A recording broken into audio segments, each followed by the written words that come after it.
What were your dealings like with Vince? He's like, I'm a big fan of Vince McMahon. I think he's hilarious. He was always nice to me, anytime we had like a talk. Never said a bad word to me. Always told me good job. The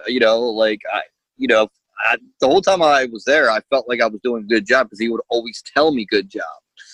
And if I didn't do a good job and he thought I didn't do a good job, I would hope he would have told me, and maybe I could have been there longer. But that's, the average guy there is 6'2", 220. I'm 5'8", 170. So I can kind of feel like, it's hard for a guy my stature to stay there. But he was always just fun to talk to, fun to be around, fun to learn from.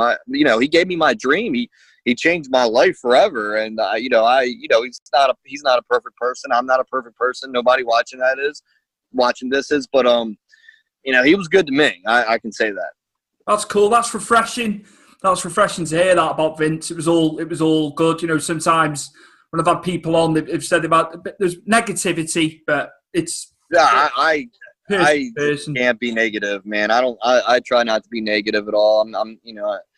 Sometimes, I'm not positive all the time, but I try most of the time to be positive. And to me, man, that guy, Vince McMahon, flew me around the world on his dime. You know what I mean? Like,